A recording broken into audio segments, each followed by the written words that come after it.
Assalamualaikum teman-teman. Hari ini kami mahasiswa Umsida akan membahas tentang kegagalan perusahaan. Berikut ini adalah daftar nama anggota kelompok kami.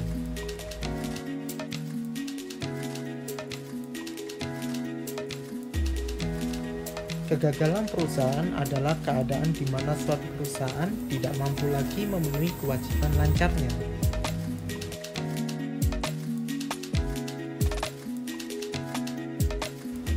Kegagalan yang terjadi di sebuah perusahaan didefinisikan dalam beberapa pengertian.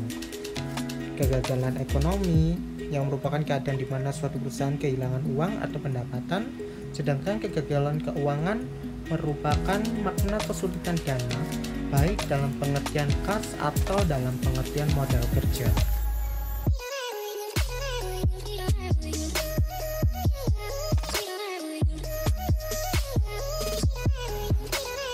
Berikut ini penyebab kegagalan perusahaan.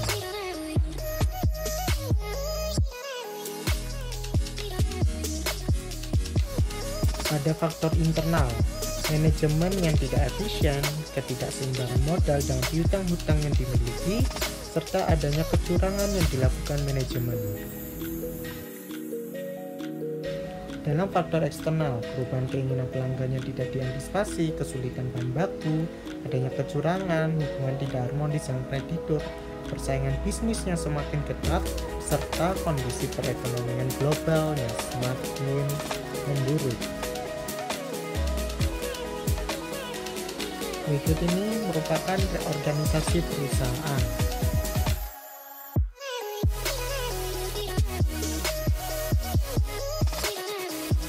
Langkah-langkah yang harus diambil jika mengalami kegagalan dalam suatu perusahaan adalah sebagai berikut.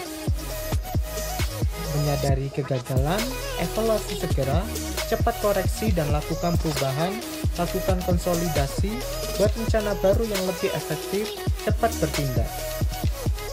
Istilah reorganisasi berkaitan dengan aktivitas yang dilakukan oleh perusahaan untuk mampu bertahan diri dan atau memperkecil skala usahanya agar perusahaan tidak mengalami kesulitan di bidang keuangan dalam situasi ekonomi yang kurang menguntungkan.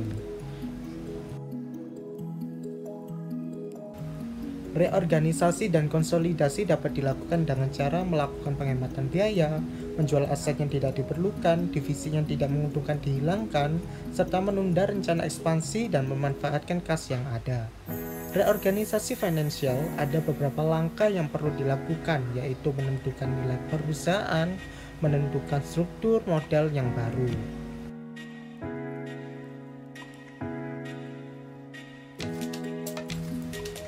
Cara untuk mengatasi kesulitan keuangan, penyelesaian sukarela atau extension, pihak kreditur sepakat dengan debitur untuk memperpanjang jangka waktu jatuh tempo kredit.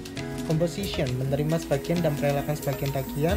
Liquidation, penjualan aset perusahaan dengan cara dilelang dan hasilnya dibagikan kepada kreditur. Dan cara selanjutnya adalah penyelesaian lewat pengadilan. Apabila pihak kreditur dan debitur tidak mencapai kesepakatan untuk penyelesaian secara sukarela, langkah selanjutnya adalah penyelesaian secara hukum.